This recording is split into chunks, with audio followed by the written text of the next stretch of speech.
Most people think choosing a home defense gun is about power. They're wrong. The real decision isn't about what hits hardest.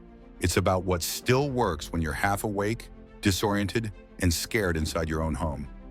Before we go any further, this is Weapon Tradeoff. Subscribe if you want calm, real explanations instead of sales talk and myths.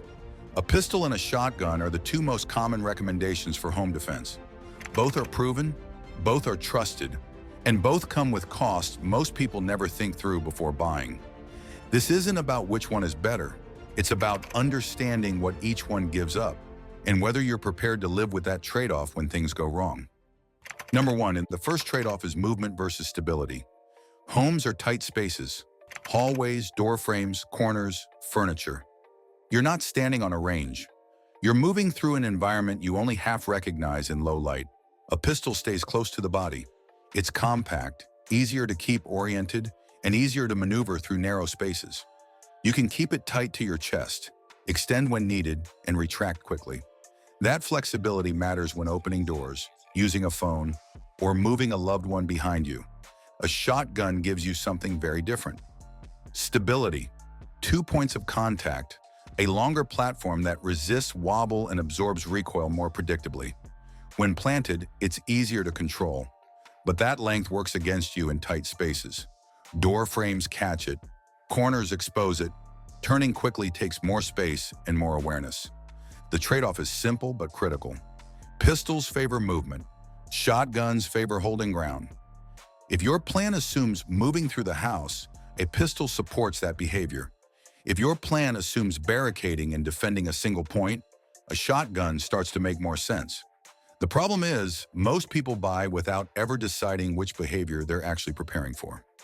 Number two, recoil isn't about strength, it's about recovery. Shotguns are often sold as decisive tools. One pull of the trigger and the problem is solved. That idea ignores what happens immediately after the shot. Shotgun recoil is slower and heavier. It moves your upper body. It disrupts your sight picture. If the situation isn't resolved instantly, getting back on target takes time and composure. Pistol recoil is sharper but quicker. It snaps then settles. That allows faster follow-up shots, but only if your grip and technique hold under stress. Here's the trade-off most people miss. Shotguns are forgiving at the moment of firing. Pistols are forgiving over multiple actions. If your first shot matters above all else, a shotgun feels reassuring. If you need multiple controlled actions under pressure, pistols recover faster, assuming the shooter can manage them. Neither option is easy when adrenaline spikes. They simply fail in different ways. Number three, aiming myths cause bad decisions. Movies have convinced people that shotguns don't need aiming. That's false. At typical indoor distances, patterns are tight. Misses are still misses. What's different is how aiming happens. Pistols rely on fine motor control, sight alignment, dot acquisition, visual focus. Under stress, those fine movements degrade quickly. Vision narrows, hands shake. That makes pistols harder to use for untrained shooters in panic. Shotguns rely more on gross motor alignment, mounting the gun, indexing the body, and directing the platform toward the threat. That's often easier for stressed humans to perform consistently. The trade-off here is clear. Pistols demand visual precision. Shotguns demand consistent body mechanics. If you train regularly, pistols reward that effort. If you don't, shotguns can mask some deficiencies, but only to a point. Neither removes the need to aim. One just fails less obviously when you don't. Number four, capacity versus reload reality. Pistols carry more rounds. That's undeniable. Even modest pistols often hold more ammunition than most defensive shotguns.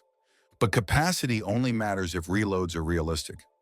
Reloading a pistol under stress is difficult but structured. Magazine drops, new magazine in, slide release or rack.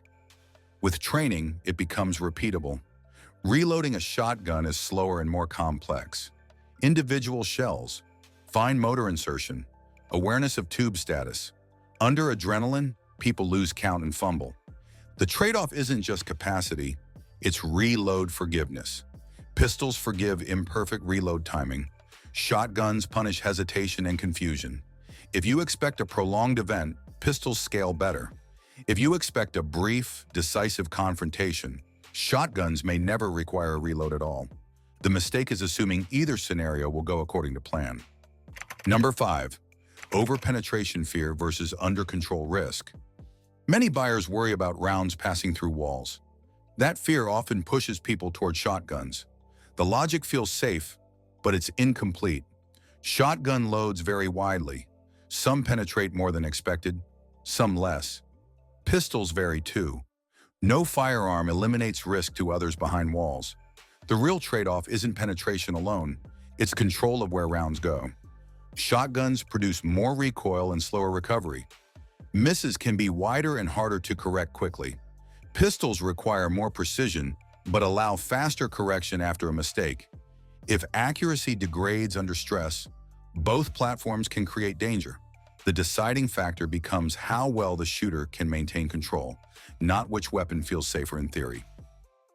Number 6. Storage and readiness matter more than people admit. A home defense gun is only useful if it's accessible and safe. Pistols are easier to secure while remaining accessible. Lock boxes, bedside safes, and concealed storage are simpler. That matters for homes with children or visitors.